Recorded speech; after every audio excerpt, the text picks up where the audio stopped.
Olá, seja muito bem-vindo a mais um episódio do Doutor Podcast. Antes da gente começar o programa de hoje, aproveita e te inscreve aqui no nosso canal no YouTube e nos segue lá nas redes sociais. Nas redes sociais, tu pode ficar por dentro dos nossos bastidores, mandar perguntas e sugestões de pauta, e aqui no YouTube, toda terça-feira tem um programa inédito para ti. Hoje, nós vamos falar sobre o mundo pós-pandemia, a mudança de hábitos. E antes da gente começar e receber o nosso convidado, a gente vai agradecer aqueles que estão com a gente toda semana. O Colégio Sinodal, a Garbo Decor, os móveis Heinheimer e a Clínica Visuale. Fica com a gente que o Doutor Podcast está começando.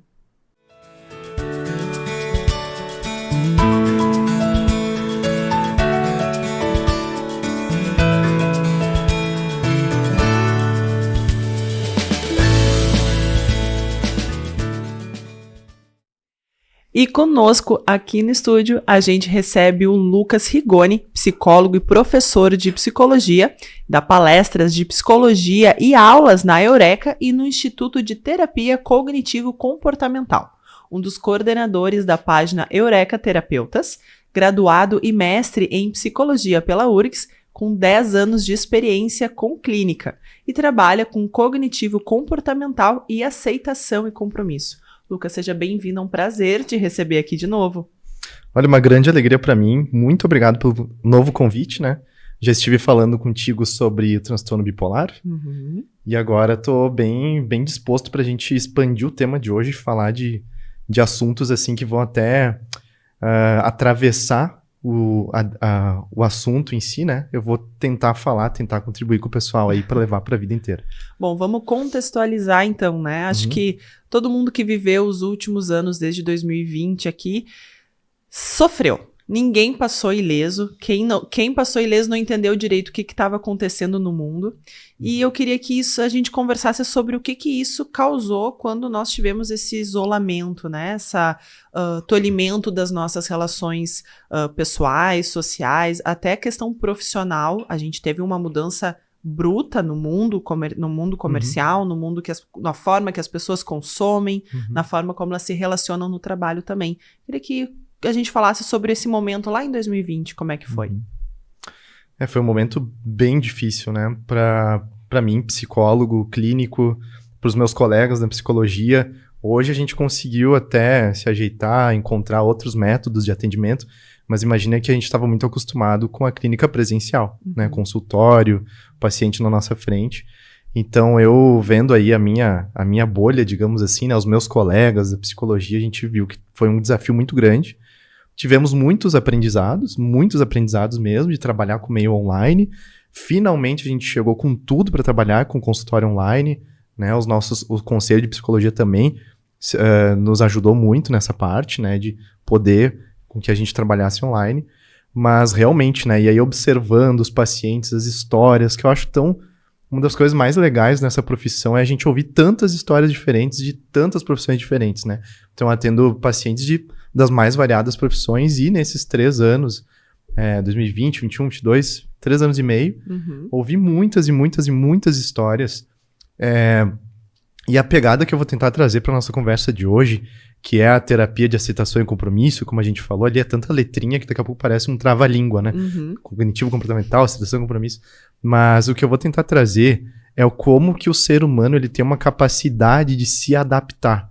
E isso sempre foi a nossa maior força como ser humano. Então, a gente se adaptou, a gente conseguiu. Saímos com muitas cicatrizes, com muita dor, com muito sofrimento no longo dessa jornada, mas nós nos adaptamos. Então, eu ouvi muitas histórias e quando a gente fica com um paciente por um longo período, então a gente fica com um paciente 1 ano de terapia, a gente vê um arco, como se fosse o arco do herói. Quando a terapia ela vai indo bem, então isso eu vi de uma forma geral com os pacientes, né? Que houve sim esse arco do herói. Então, bate o sofrimento, bate o desafio, um desespero em vários cenários. Muitas pessoas que trabalhavam com comércio ficaram desesperadas, procuraram a terapia, o que muitas vezes é difícil, né? Porque eu já tô apertado no dinheiro, eu vou investir um dinheiro em terapia, mas saíram vitoriosos.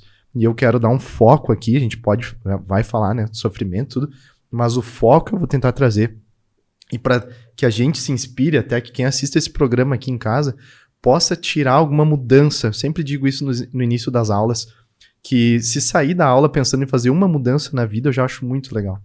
Então, nós podemos fazer muitas mudanças pensando e aprendendo com esse período que a gente passou. Eu acho que isso é fundamental, né? A gente conseguir olhar para trás Uhum. e analisar. Tudo na vida ela tem os dois lados, né? O lado do sofrimento, aquela dor, mas o ser humano ele aprende muito na dor. Infelizmente, sim, mas se aprende muito na dor. Sim. E eu acho que isso está atrelado a essa questão das mudanças de hábito. Uhum. Falando de experiência pessoal, eu acho que a gente só dá o devido valor àquelas coisas do nosso dia a dia, corriqueiros, quando a gente perde essa possibilidade. Uhum. Quantas vezes, assim, a gente toca o telefone pra gente... Tocava, né? Pra ir numa festa, pra ir num jantar, pra um encontro de amizade. Hoje eu tô muito cansado, vou ficar em casa, não ver aquele amigo. E, de repente, na pandemia, a gente não pode ver aquele amigo, né? Aquele amigo, ele tá longe, ou a própria família deixa de ir na casa da mãe por uma preguiça, e aí na pandemia não pode ir, né? Ficou impossibilitado, né? Uhum. Antes de mais nada, né? Eu elogiei o cenário naquela primeira vez. Nesse cenário aqui, eu tô adorando. Eu gosto muito de mesa de madeira, mesa comprida, assim. Sentiu bem à vontade? Muita vontade, eu tô muito à vontade aqui. Antes da gente dar esse apito inicial, assim, eu queria ter deixado de novo esse elogio aí pra vocês. Inclusive, passo fundo o nosso patrocinador. Porque... da outra vez eu falei também, né? Que deixa bem aconchegante. As pessoas contam as melhores histórias. Na clínica, a gente tem que saber isso. Quando as pessoas estão se sentindo confortáveis. E se sentem confortáveis quando se sentem acolhidas. Quando não se sentem julgadas por o que vão falar. Então, vocês aqui fazem isso já com maestria, né? Eu chego aqui, me sinto bem acolhido, tô com um cafezinho, tô com água. Tô com essa mesa de madeira, tô com vocês aqui, tô muito feliz por estar aqui. Muito obrigada, seja sempre bem-vindo.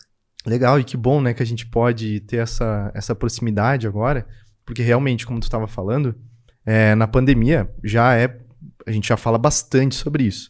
Todo mundo sabe que a gente se afastou durante a pandemia, a gente se isolou. Mas no decorrer dessa adaptação, eu penso também que a gente teve oportunidades de nos aproximarmos mais. Parte da adaptação, de lidar com esse sofrimento que foi necessário aprender a lidar, foi aprendendo que nós devemos nos aproximar. Então, eu tinha sempre um professor, quando a gente ia falar em cadeiras de psicologia, sobre mídias, redes sociais, a galera sempre dizia assim, hoje em dia a galera tá se afastando, né? Só quer ficar na rede social. Por um outro lado, as pessoas têm contato com pessoas que antes elas não tinham. Então, por exemplo, os alunos podem acessar mais facilmente os professores. Eu acho que durante a pandemia a gente teve que aprender muito isso. Como se aproximar de maneira distante, né? De maneira virtual. E começar a valorizar de fato o virtual. Porque isso é muito antigo na psicologia. Não é tão separado assim. Chega uma hora que o virtual e a barreira do virtual e do real ela começa a ficar muito mais fina. Então, eu acho que essa barreira ela começou a ficar cada vez mais fina. As pessoas precisaram aprender a dar muito valor. Então, um casal separado, cada um na sua casa durante a pandemia, né?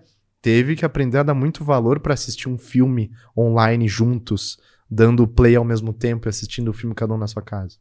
Então, a gente teve que aprender muito sobre isso, né?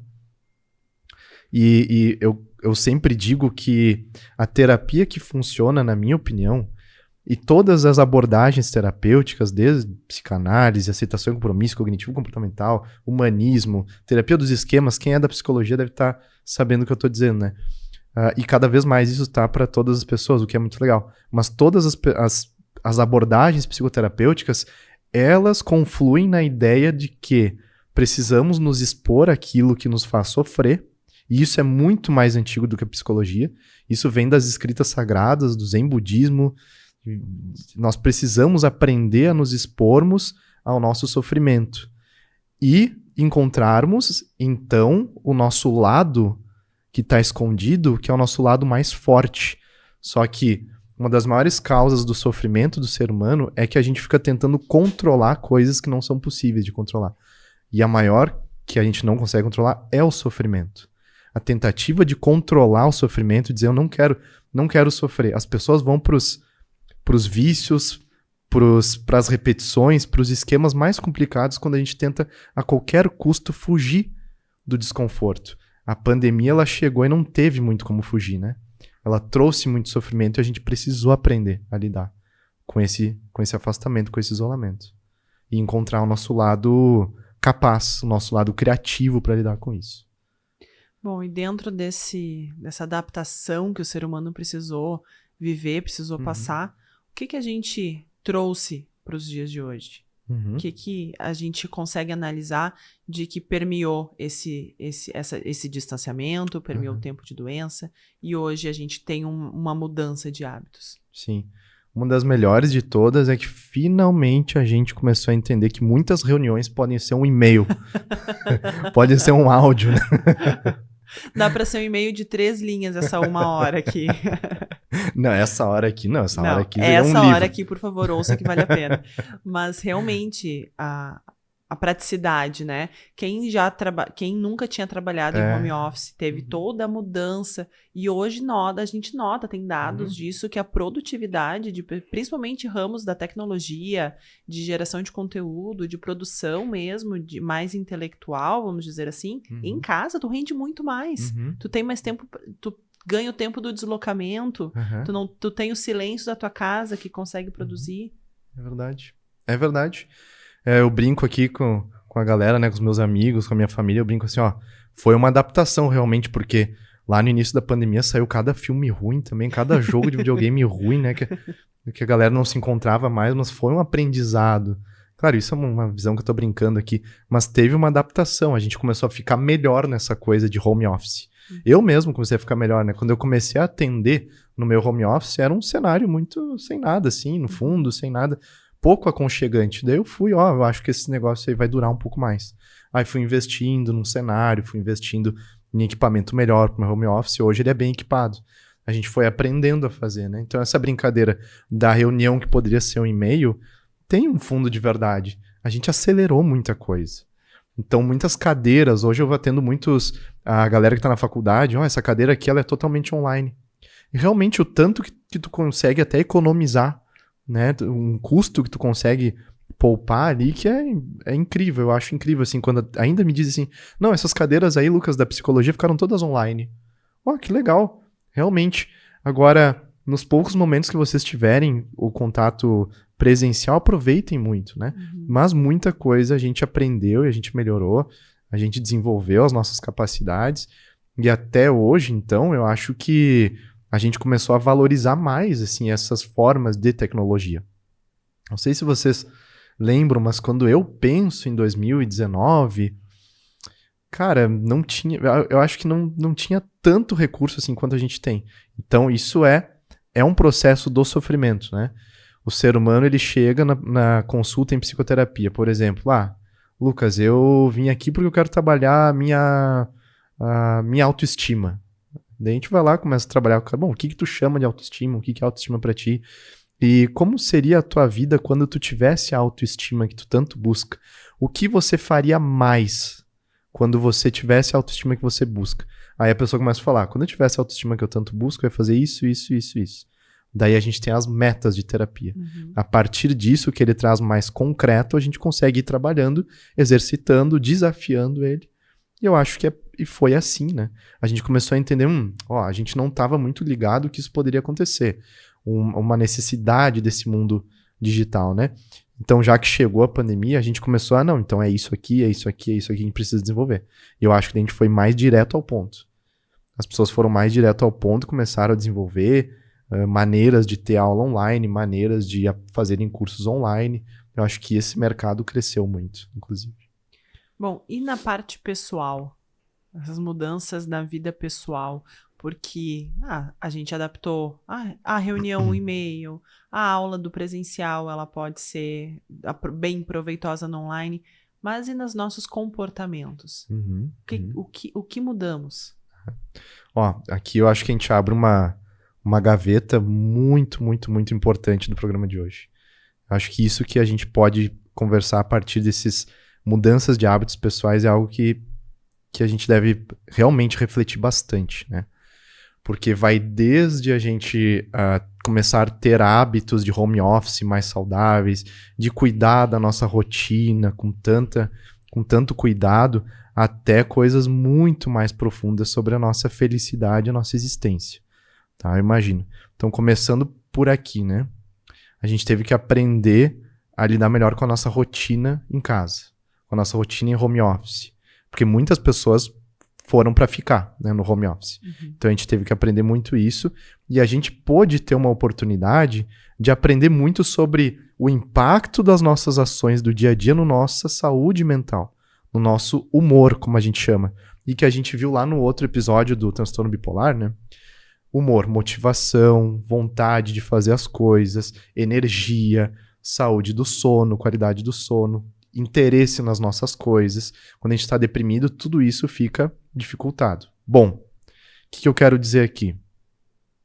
Que a gente teve que prestar muita atenção, eu tive que prestar muita atenção na qualidade do meu sono, nos horários para dormir, para se alimentar, para trabalhar, horários de lazer, porque aconteceu muita confusão no início da pandemia.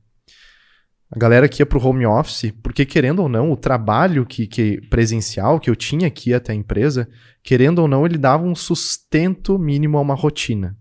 Porque a pessoa tinha hora para acordar, hora mais ou menos para dormir, porque no outro dia tinha que acordar cedo. Hora para fazer as refeições, então é no horáriozinho sempre ali do intervalo do trabalho que eu faço a refeição. Horário de lazer, porque eu passei o tempo todo fora de casa, agora eu quero fechar tudo e só curtir o lazer. Muita gente foi trabalhar em casa, aí não tinha mais horário para acordar, não tinha mais horário para dormir muito bem, cada dia acordava, dormia no horário, não tinha mais muito horário para se alimentar, e não tinha muito essa divisão do que é trabalho e o que é lazer. Muita gente fez o home office, o escritório, no mesmo, do lado da cama. Claro que às vezes é o que é possível fazer, mas podendo, a gente não recomenda nem um pouco. A terapia comportamental fala de emparelhamentos, de associação, de condicionamento. E quando a gente trabalha no mesmo lugar em que a gente dorme, o nosso cérebro ele fica toda hora pedindo feedback. Ele, mas peraí, como se ele falasse, né? Peraí, mas aqui não é o lugar de dormir? Aqui eu não devo começar a preparar o teu corpo para dormir. E agora tu quer que eu prepare o teu corpo para trabalhar aqui onde a gente sempre dormiu? 20 anos? Então foi difícil essa adaptação. A gente teve que aprender muito sobre a nossa rotina.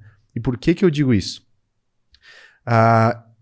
Quando a pessoa chega para fazer uma consulta em psicoterapia comportamental, a gente vai trabalhar com algo chamado ativação comportamental.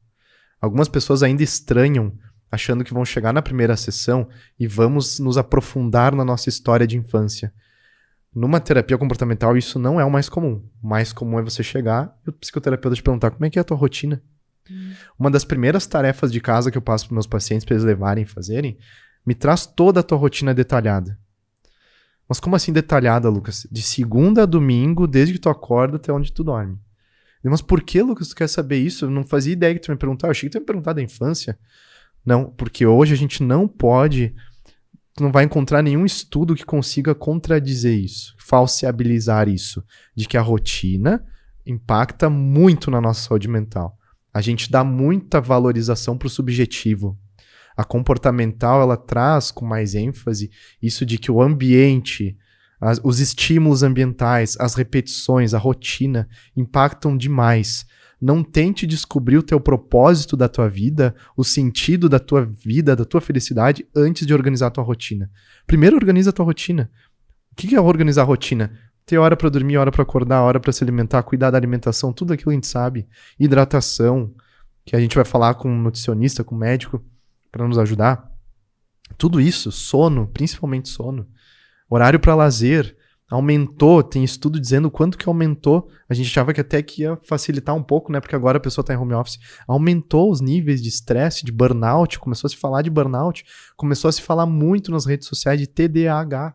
Porque foi ali que as pessoas perceberam que se eu não estiver no meu ambiente de trabalho, fica muito mais difícil de eu me organizar. E aí as pessoas que tinham uma suspeita do TDAH começaram, preciso fazer uma avaliação psicológica. Ótimo, vai lá e faz. Então, muita coisa a gente começou a aprender sobre o nosso funcionamento. Então, isso foi sofrido. Quem teve a oportunidade pôde aprender muita coisa, né, sobre o próprio funcionamento. Então, uma mudança que eu sugiro para a galera é anota a tua rotina numa folha que nem eu peço para os meus pacientes. Anota toda a tua rotina. Isso impacta muito na depressão. a gente dá um valor muito grande pro subjetivo. Estou deprimido, vou ficar deitado e tentar ter uma ideia pra minha vida melhorar. Primeiro organiza a tua rotina. Tem um desenho que é assim, né? Humor, emoção, cognição. Tipo aquelas bonequinhas russas que tu vai abrindo uma e tem outra. A cognição tá ali dentro. A nossa cognição fica muito impactada se o nosso humor não tá legal. Humor, depressão. Se a gente tá deprimido, não é hora de tomar as grandes decisões da vida. Porque a nossa cognição, as grandes ideias e tal... Ah, Lucas, mas lá no período do romantismo, tem artistas que quando estão tristes, eles têm muitas ideias criativas. Mas a gente tá falando de tristeza. E lembra que lá na conversa do bipolar, a gente separou tristeza e depressão. Não são a mesma coisa. A depressão não é um excesso de tristeza. A depressão é uma falta de rotina e falta de propósito. A depressão é uma inativação comportamental. Não é algo que acontece na vida da pessoa que ela fica deprimida. É que algo que acontece na vida da pessoa, tipo uma pandemia, aí ela muda toda a rotina dela. Tem muito claro num livro chamado Behavioral Activation for Depression. A pessoa foi deprimida, ativação comportamental para a depressão. A pessoa foi demitida, daí ela mudou toda a rotina, porque ela mudou de bairro, aí ela não corria mais, aí ela não caminhava mais, aí ela ficou longe dos amigos, não fala mais com os amigos, aí ela ficou muito triste, parou de jogar videogame, parou de fazer as atividades dela, aí ela perdeu papéis sociais que ela tinha no trabalho, aí ela perdeu aquele sentimento de se sentir útil e fazendo alguma coisa, porque ela tinha no trabalho. Então não foi a demissão nesse caso, não foi a pandemia, mas foi a mudança de rotina que aumentou os níveis de depressão. E, por favor, me interrompa, porque eu tô achando que eu tô uma metralhadora aqui e eu não vou parar e eu já tomei um café. A gente tomou um cafezinho antes, né? Não, mas é muito interessante isso que tu trouxe, porque é justamente o que falamos e o propósito do programa, que é a questão da mudança de hábitos. A gente teve uma grande mudança para entrarmos na casca, e agora nós estamos tendo uma grande mudança para sairmos da casca. E aí, nesse período de Covid, nesse período pré-vacina, pós-vacina, quem vacinou, qual vacina usou, Sim. E essa é daquele lado, essa é do lado de cá, a gente teve um período emocional extremamente nervoso na nossa sociedade. E teve pessoas que se sentiram seguras para sair do casulo mais cedo, teve pessoas que demoraram mais, e a gente vê o reflexo disso na sociedade como um todo, mas principalmente nas crianças que nasceram nessa pandemia. As crianças da pandemia, elas têm um comportamento diferente das crianças pré-pandemia. E isso associado aos pais também. Os pais que tiveram mais tempo em casa, tiveram um núcleo familiar mais reduzido, mais forte. Os pais das crianças que saíram mais cedo, que porventura social, econômica, as crianças foram para a escola, tem outro convívio hoje.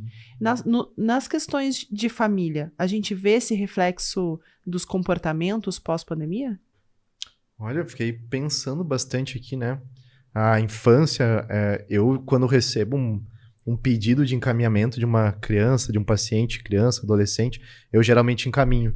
Porque é uma área bem específica, né? É uma área muito específica.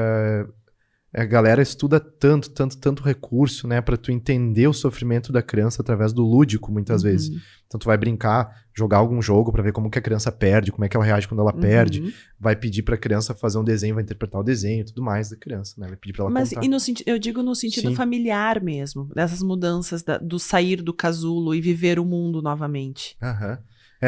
Ali que eu acho, assim, que chega naquela outra ponta. Quando a gente fala em família, sabe, né? Teve desde aqui, mas o mais profundo, assim, eu acho que foi na família mesmo. Porque a pandemia nos obrigou, em um sentido, muitas famílias, né, a se afastarem fisicamente, presencialmente. Se aproximaram, de repente, do virtual, porque aquele tio que morava lá longe, aquele tio que morava no interior, que não costumava lidar com muita tecnologia, precisou aprender, e aí eu comecei a falar mais com ele. Então isso teve um lado até que legal, né? Um lado muito bom, se isso foi possível. Agora, quando eu falo do mais profundo, eu acho que as famílias e muitas pessoas tiveram maior proximidade, maior contato com a finitude das famílias. O que isso quer dizer? Que muitas pessoas perceberam, cara, como eu não dava valor para janta em família. E agora eu vou ter que dar mais.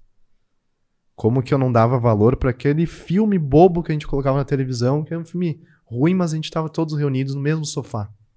Aí chegou a pandemia. E, o que eu não daria para ver um filme ruim com a minha família? Uhum. E isso depois que a gente passa esse amargo aí, né? Que a gente se dá conta disso.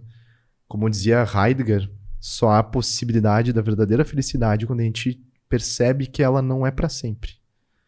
Que as coisas que nos deixam mais felizes, elas não duram para sempre. E isso que eu digo de mais profundo. Eu gostaria muito que muitos hábitos se mantivessem quando a pandemia foi decretada, né? Agora há pouco que, legal, encerrou como pandemia. Mas alguns hábitos a gente precisa manter. E não só de lavar bem as mãos, não só de passar álcool na mão, não só de evitar um contato se eu tô com algum sintoma de gripe, não somente isso, mas que a gente mantenha hábitos disso aí de, cara, ver um filme bobo, o filme é o contexto. Ver um filme bobo com a família, eu tenho que estar ali no momento presente. A conexão com o momento presente é um hábito que eu gostaria muito que as pessoas levassem. Agora que sai do casulo. É que o ser humano ele se acostuma muito. A vontade, o inclinar-se para começar a fugir do sofrimento, o inclinar-se para achar que a gente vive para sempre do ser humano é muito forte. O ser humano adora a sensação de segurança, achar que vai viver para sempre, deixar para amanhã, e não dá para deixar para amanhã. Se é alguma coisa que eu vou levar da pandemia, eu gostaria que as pessoas levassem, é que não dá para deixar para amanhã. Não dá para deixar para amanhã, a gente tem controle de pouquíssimas coisas. De pouquíssimas coisas a gente tem controle. Talvez eu dizer assim, eu vou tomar água agora. Mas a gente tem controle de pouca coisa que pode acontecer. E a pandemia, o isolamento, pode ter nos colocado em maior proximidade com essa sensação de finitude. E isso que a gente deve levar. Não é só lavar as mãos, não é só essas coisas de hábitos de higiene e de saúde, mas de saúde mental também. Aquilo lá, o meu amigo tá há 1 ano me chamando pra sair, eu fico sempre tocando pra frente. Não toca mais pra frente. Vai sair, sabe? Marca na agenda. Aquele, vamos marcar pra amanhã, vamos marcar pra semana que vem.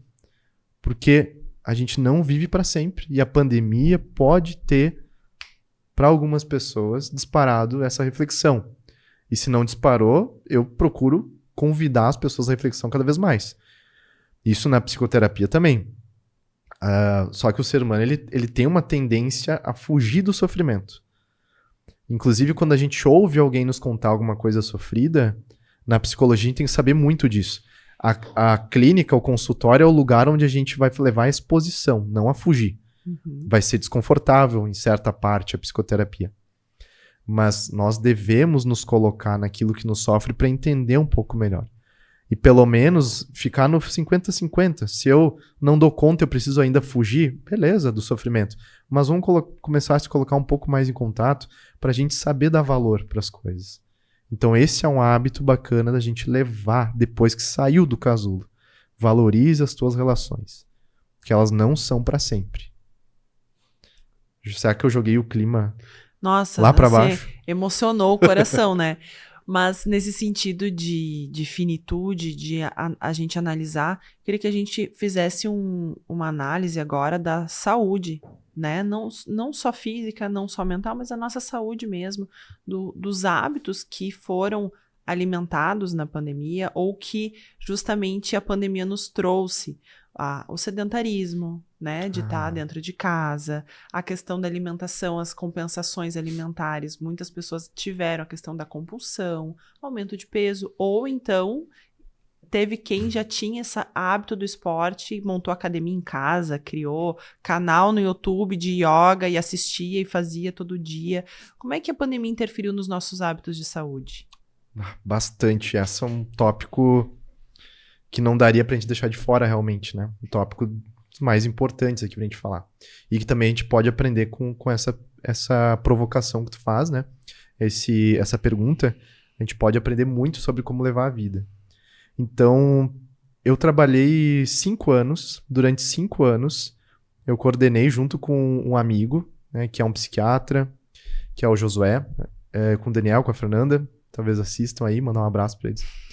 A gente coordenou durante 5 anos um grupo de encontros e de palestras de psicologia com idosos. Uhum. E nesse período aí eu aprendi tanto sobre a nossa saúde, sobre a nossa saúde física, saúde mental, porque daí a gente leu bastante, a gente estudou tanto para trazer essas palestras, depois a gente tinha as conversas, as evidências das histórias das pessoas.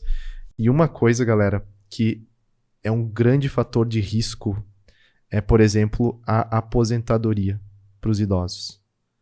Agora, vamos expandir isso para nós, todos, né? Que não estamos nos aposentando, enfim. Por que que a aposentadoria é um fator de risco? Porque na aposentadoria, muitas pessoas falam assim, agora sim, agora eu não vou fazer mais nada. Agora eu vou para um sítio e vou ficar olhando os peixes. Ou então eu vou ficar em casa e vou ficar assistindo os programas. Olhar as plantas crescerem. Pode ser. Vou ficar ali olhando ao vivo, né, em tempo real. Uma live ali. Aí eu brinco. Não, falando de pandemia, não me vem falar de live. Que aumentaram. Não, aumentaram, foi a febre das lives. Quinta-feira o Instagram era só live. As lives do TBT É. de quinta. Mas falando dos aposentados. Pois é. Aí eu brinco nas aulas, assim, que eu dou uma aula sobre envelhecimento, demências, depressão. E aí eu brinco assim, ó, muitos programas de televisão matam se tu fizer em excesso, né? Tudo que fizer em excesso pode ser danoso pra gente. Então a pessoa que falava assim, agora sim, agora que eu tô aposentado, não vou mais trabalhar, eu vou ficar vendo programa de televisão no sábado, no domingo aqui, já era, né? Vou acordar na hora que eu quiser. Então muda toda a rotina e a gente perdia aquela sensação que a gente chama na psicologia de maestria. Então é como um jogo de videogame, né? A nossa vida ela tem que ter bastante prazer, mas ela tem que ter uma sensação de desafio. A gente nunca fica num jogo de videogame que seja só prazer. A gente enjoa rápido. E a gente não quer ficar num jogo de videogame que seja só difícil. Tem que ter uma recompensa. A nossa vida também. Quando se encontra o equilíbrio desses dois fatores, a gente chama de flow. O gráfico do flow, o fluir. Aquela sensação tão boa na vida em que a gente tá com equilíbrio de prazer e desafio. Quando a gente tá montando um quebra-cabeça, jogando algum jogo, jogando algum esporte que tá difícil, mas tá recompensador. Então isso é muito importante, né, pra nossa vida. Essa sensação. E aí a gente ter a pandemia, o isolamento, talvez ter levado a uma tamanha inativação comportamental. Então as pessoas deixaram de fazer muitas coisas, deixaram de ter a rotina, como eu estava dizendo, mas deixaram, né? Encurtaram, limitaram o seu repertório comportamental do que fazer. Ou seja, os dias começaram a ficar muito parecidos em casa. E isso para a saúde foi muito danoso. E aí, para a saúde, começa a bater, começa a somatizar, começa a dar doença física, doença orgânica. As doenças mentais, elas têm essa separação, mas também são doenças orgânicas, né?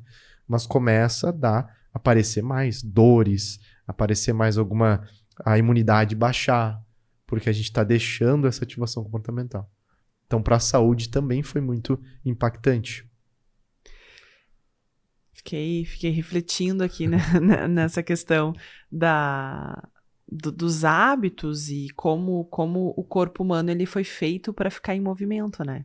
E o estar parado, o estar acomodado, ele também nos atrasa tanto a cabeça da gente quanto o próprio corpo físico. E a gente teve um movimento também de hobbies, né, na pandemia. A gente teve uma coisa assim que o pessoal descobriu de reformar a casa, de trocar o estofado, de reformar a parede. Teve muita gente aprendendo a confeitaria. Então, essa questão dos hobbies para mexer a cabeça, a gente teve muita coisa disso? Nem me fala, eu tô assistindo agora aquele Ame ou Deixa. Vancouver, o melhor que tem.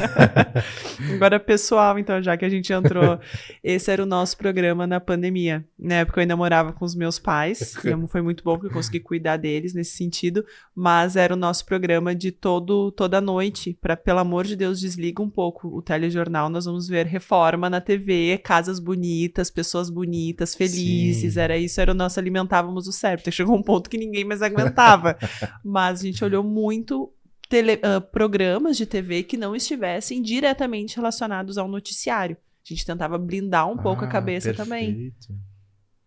Tudo em excesso pode ser danoso, né? Que nem a frase clássica lá, a diferença do remédio e do veneno é a dose, né? Então, excesso de notícias também foi um complicador aí. E daí a gente olha esses programas aí, né, lá, Vancouver, eu olho aqueles bairros bonitos, assim, me dá uma sensação muito, muito agradável, muito boa. Mas muitas pessoas, eu acredito que é bem esse arco que eu trago desde o começo, de que um sofrimento, ele pode, não é que vá, você tem que ficar sofrendo sempre, mas um contato, contemplar um pouco mais, parar, se questionar, se colocar ali, ele pode na nossa vida, né? Ele pode nos levar a um aprendizado diferente. Tem um colega meu que diz assim, essa pegada aí de sofrimento, eu acho que a gente tem que aprender com alegria. Beleza, a alegria ensina muito, ensina sobre o nosso lado potente, sobre quem nós gostamos de ser. Coisa boa, né, a gente se conhecer quando tá num final de semana, com a família, com os amigos. Ali talvez eu seja quem eu gosto de ser realmente. Mas o sofrimento também nos ensina, porque nessa vontade do ser humano de sempre botar o sofrimento, guardar ele numa caixa e não ver aquilo ali, explode uma hora, né? Uma hora pode explodir, pode aparecer de formas indiretas, como já o Freud dizia, né? Ele viveu na época da máquina a vapor. Ele falou, toda máquina que recebe uma pressão tem que soltar vapor, senão ela explode. Mas então, desde a época lá, a gente sabe por que a cura é pela fala. Porque a gente tem que botar pra fora, né? Tem uma terapia que a pessoa fica só conversando, sei lá, sobre Vancouver ali, o A Minha Deixa. Não ia ser uma terapia que ia... Talvez iria, mas ia ser muito, muito, muito, muito, muito mais lento do que uma terapia que daqui a pouco o psicólogo tem que puxar o sofrimento, né? Então, muitas pessoas, é que nem esse arco que eu tô falando desde o início, muitas pessoas na pandemia, no isolamento, descobriram que elas não tinham hobbies, que elas estavam limitadas, escassas de interesses na vida, de lazer. Daqui a pouco a pessoa estava repetindo uma vida que também ia dando uma sensação de que a vida estava passando rápido. Porque tudo que a gente vai fazendo repetido, vai automatizando, a nossa memória ela não cria muitas marcações. O que dá a sensação de que a gente está aproveitando bem o tempo são marcações diferentes na memória. São coisas diferentes que a gente vê. Então, uma viagem, para ela ser legal, a gente tem que fazer várias marcações, tem que parar, tomar esse café aqui bem com calma, sentindo o cheiro dele e tudo. Então, a vida que ficava repetida, a pessoa percebia assim, cara, quando eu vi, a vida estava passando porque eu não fazia muita coisa diferente. E aí chegou a pandemia, aí muitas pessoas descobriram, cara, minha vida estava sendo um trabalho. O trabalho e vida era quase a mesma coisa. Eu chegava, eu assistia alguma coisa no celular, ali ficava zapeando, dormia, acordava, zapeava e ia trabalhar.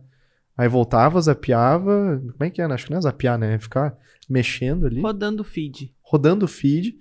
Tem gente que acorda, e isso é super desaconselhável. Tá? Tem gente que acorda, a primeira coisa que faz é pegar quem tá nem acordando que já tá vendo, né? Daí. Então isso é super desaconselhável.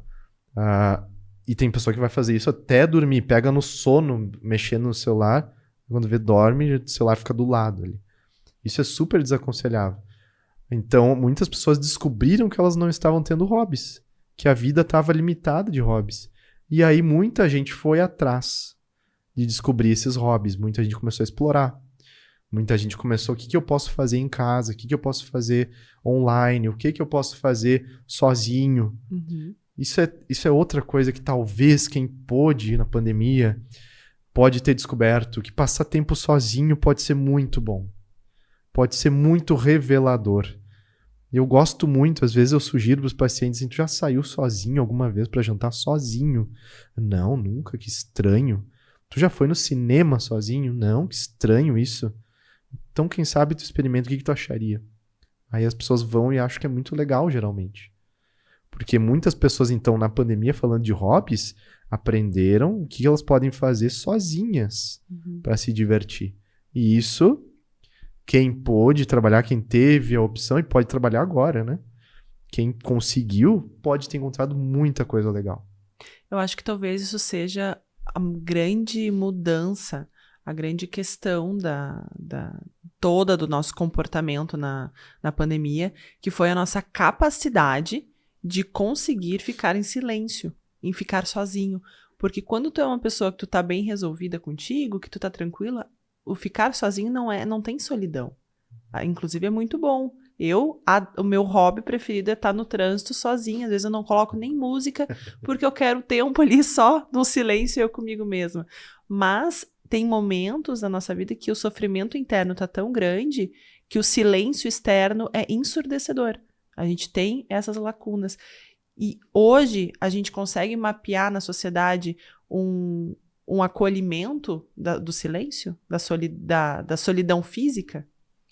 Pois é, que interessante, né? Seria uma pauta riquíssima para algum estudo nesse sentido, na psicologia. Fica a sugestão aí para os nossos pesquisadores. Aí, ó, tá lançado o desafio aí. E aí vamos fazer um programa sobre isso, né? Sobre o que a gente vai descobrir com esses estudos, porque seria muito interessante de ver. Será que houve um maior acolhimento do mundo solitário, da solidão? Será que as pessoas tiveram que olhar um pouco mais para isso, né? E descobrir a companhia de si mesmo? Eu acho que tudo isso foi possível de ser descoberto e ainda sempre é possível. A pandemia ela foi uma escola gigante, né? Pode ser, né? Tanto para a questão dolorida da sociedade, da gente ter pacientes doentes, a própria ciência ter que se reinventar para entender e tratar e curar um vírus que ninguém conseguia entender como é que funciona, quanto a gente ter na sociedade, a gente tratar a sociedade. Eu lembro muito de ter lido, de ter visto na época onde a gente estava no auge da pandemia, que falava assim, nós vamos sair de tudo isso melhores. Né? Se falava muito sobre isso, sobre o olhar ao próximo e tal. Eu queria que a gente conversasse muito sobre esse suposto melhor depois da pandemia. A gente consegue entender se isso realmente existe? Ou esse melhor é interno? Pois é, né? Eu gostaria muito de ler mais sobre isso, de ver os artigos que ainda vão ser produzidos sobre essa área e que ainda tem tanto a ser descoberto. Mas a gente já pode falar também a evidência das pessoas com quem a gente convive, dos pacientes. E eu, hoje em dia, sou supervisor de cerca de 70 psicólogos. Então, eu ouço as histórias dos casos difíceis, né? Na psicologia, a gente faz supervisão, ou seja, você pode conversar com outro psicólogo sobre as suas dificuldades, para você melhorar o seu trabalho. Então, eu ouço história de mais ou menos 70 estudantes, estagiários, outros psicólogos clínicos. Então, eu vou colhendo todas as histórias dos pacientes também, e eu vou vendo que sim, que foi possível. É claro que eu posso estar falando dessa população, desse recorte ao qual eu tenho acesso. Mas já é um recorte bem grande. É um recorte legal que daria para sair um estudo dali, desse tipo de população, que moram em Porto Alegre ou no Brasil, tal. Ainda é muito pequeno, teria que fazer um estudo com outras camadas, com outras realidades de vida, claro, mas já dá pra gente tirar aprendizado, né, de tudo, assim, o que essas pessoas fizeram. Então eu tenho muitos pacientes em que eu via esse arco, né, que eu comentei durante a nossa conversa de hoje, que eu tô comentando, eu vi muitos pacientes que sim, que foi possível saírem melhores desse período. Então a gente teve contato com muita coisa que a gente conseguia mascarar por causa da vida, por causa do trabalho, tivemos contato com a nossa solidão, tivemos contato com o nosso isolamento, tivemos contato, às vezes, até com o nosso cônjuge, que daí os dois começaram a trabalhar em casa, conviver mais. Ali, algumas pessoas realmente não deu certo. Tem muito caso de separação, né? Mas muitas pessoas deu muito certo. Muitas pessoas entenderam, então, a gente nunca tinha parado para pensar nisso. E lá na frente isso ia bater forte. Então aqui a gente viu, já conseguiu nos entendermos, combinarmos o que precisa. Outras pessoas, tem vários amigos que precisavam sair de Porto Alegre para trabalhar lá nas empresas deles e tal. A empresa entendeu também que não precisava, ficaram em casa e tal, economizou alguns recursos, isso já foi legal. As pessoas entenderam, nossa, o meu trabalho pode ser feito online, que bacana. Outras pessoas entenderam, nossa, eu tenho que dar mais valor para as minhas relações. Então tudo isso são melhoras, às vezes, que não são tão anunciadas, não são tão fáceis de ver, mas tiveram muitas melhoras. Algumas pessoas descobriram, então começou a ser divulgado mais a importância do exercício físico e tal. Algumas pessoas que nunca iriam fazer um exercício em casa, mas é importante, tá aparecendo na mídia, tá aparecendo na rede social, vou fazer. Então muitas pessoas começaram um exercício que talvez elas nunca iriam começar, nem indo para academia, começaram em casa. Então muita gente sim conseguiu sair melhor. Muita gente conseguiu ouvir algumas coisas que a gente só ouve no silêncio, realmente, do isolamento, como tu estava dizendo, né? Às vezes, no trânsito, Quantas reflexões algumas pessoas têm no trânsito, em que já não tem mais graça o celular, já não dá para usar o celular, né? No carro, já a música ali eu já enjoei, então agora me resta o silêncio do engarrafamento, o tédio, e o tédio fala muito alto. O tédio, eu analiso que ele é um aprendizado também, né? Porque é muito fácil muito fácil, entre aspas, mas tem emoções que elas nos estimulam. A adrenalina nos estimula, o divertimento nos estimula, mas o tédio, ele é um momento em que a gente precisa aprender a lidar também, faz parte do processo da vida. Sim, muito legal. E o tédio, aqui já que a gente tá falando, ele nos serve como uma ilustração dessa tentativa sempre do ser humano de fugir do que é desconfortável. O que geralmente... Porque o tédio, ele não é bom nem ruim. O tédio, ele pode ser muito bom, né? O ócio produtivo, a criatividade que pode vir no tédio. Então, nenhuma emoção é boa e ruim. Eu, Lucas, digo que todas as emoções são boas, tá? Mas isso é um papo para uma outra conversa. Mas o tédio, o sentimento de tédio, ele não é bom nem ruim. Só que o que leva a ele não ser muito desejado é que logo que as pessoas sentem, elas tentam eliminar ele. E você que está tentando lidar com ansiedade, você que está tentando lidar com tristeza, com medo, com tédio, o que acontece? Logo que a gente sente, a gente tenta eliminar. E isso, a gente está assinando um compromisso com nunca desenvolver um repertório para lidar com ele. Com a nossa ansiedade. A ansiedade, uma terapia não vai funcionar para lidar com a ansiedade se ela ficar ensinando técnicas para fugir da ansiedade.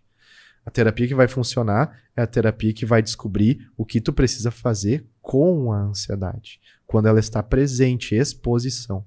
Pode pegar qualquer livro de terapia comportamental, tratamento de ansiedade, exposição. Exposição, exposição, fobia, se expor. A pessoa tem fobia de cachorro, vai começar a ver foto de cachorro, imaginar cachorro, pegar cachorro de pelúcia, e até ver um cachorro de verdade. É assim, não é só porque é a fobia, é porque nós somos assim. O filme de terror que é bom é aquele que nunca mostra o monstro, né? Só no finalzinho, os fantasmas são os mais assustadores. Porque na hora que a gente vê o Jason, a gente começa a entender ele e vai perdendo medo. O nosso processo é assim. Né?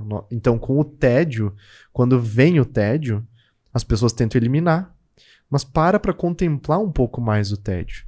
Essa é uma palavra importantíssima na terapia de aceitação e compromisso. Contemplação. Para contemplar um pouco. Lucas, mas eu não quero ficar com tédio contemplando ele. Então só atrasa o que tu ia fazer. Eu geralmente, quando fico com tédio, Lucas, eu pego o celular e vou catar alguma coisa pra ver. Atrasa isso 15 minutos. E tenta contemplar o que tu sente quando tu tá no tédio. E contempla, para, respira. Fica um pouco contigo, conversa, descreve o que tu tá sentindo. Tédio, peraí, eu tô chamando isso aqui de tédio, mas será que é?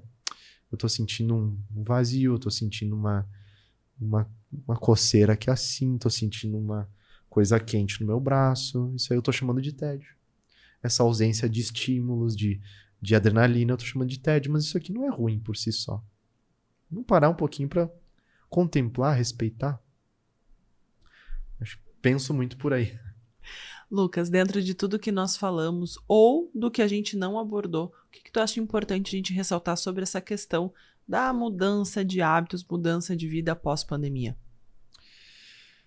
Bom, de tudo isso que a gente conversou, depois do primeiro comportamento que a gente quer estimular, treinar numa psicoterapia, que é o comportamento da fala, claro, né? O paciente chega, a gente quer estimular que ele fale. Ou vem num programa, vem num podcast, vem numa entrevista, a gente quer estimular que a pessoa fale, né? Primeiro comportamento que a gente quer. O segundo comportamento que a gente quer treinar num paciente é a capacidade de se observar. Que a gente chama de percepção ou insight. A capacidade crítica de sair do automático.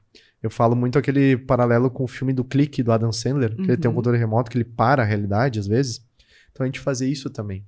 Muitas vezes a gente usar esse botão que diz assim, para. A gente para observar o que está acontecendo. Então, disso tudo que a gente conversou, vocês podem perceber que tudo isso só é possível se a gente parar para observar. Parar para descrever, parar para contemplar, parar para ver se eu não estou fugindo de tudo que é desconfortável. Tem até um livro que diz, né, as coisas que você só percebe quando para. Tem um livro disso, que acho que é mais próximo do Zen Budismo, meditação. As coisas que você só percebe, o que você só vê, o que você só enxerga quando para, não me lembro exatamente. Mas é isso, né? Para tudo isso que a gente está falando, parar para observar. Percepção, insight. Tu tem uma ideia, Lucas, de como que eu posso fazer isso? Claro, um diário de terapia, um diário das emoções. Existem aplicativos já que fazem isso. Mas você pode começar a escrever. Você pode começar amanhã. Coloca lá, manhã. Como é que eu tô me sentindo? Escreve. Começa a refletir mais sobre isso. Ah, mas eu não quero que alguém veja. Mas depois toca fora. Rasga, toca fora. É só para tu começar a desenvolver esse comportamento. Sair do automático. Saia do automático. Isso é importantíssimo. De tudo que a gente conversou hoje, eu acho que a base é sai do automático. Então a pandemia, o isolamento, esse isolamento, voltarmos para nós mesmos, que possa propiciar que você se observe mais. Anota. Quem tem a oportunidade de fazer uma terapia está fazendo isso, né? Está se observando. Está falando, com a ajuda de um terapeuta, está pintando um quadro, um cenário. Eu nunca tinha falado da minha vida. Então é isso, gente. Os pacientes que falam assim, Lucas, eu preciso fazer quinzenal agora. Daí eu converso com acho que dá para fazer quinzenal. Mas na quinzena que tu não vier na terapia, pega o mesmo horário. Então tu vinha na terapia terça às 7 da noite. Nas terças às 7 da noite que tu não vier aqui na terapia, pega o teu caderninho da terapia e escreve o que tu iria levar, o que tu iria trazer para mim se tu tivesse uma consulta. Escreve. Escrever é uma ferramenta incrível. Então tá. Lucas, foi um prazer te receber aqui de novo. É sempre muito enriquecedor nosso diálogo. Gosto muito de te ouvir. Espero que quem está em casa também sinta o mesmo. E eu te agradeço de novo e agradeço a ti também, nosso telespectador. Muito obrigada pela tua audiência, pela tua participação. E na semana que vem o Doutor Podcast está de volta.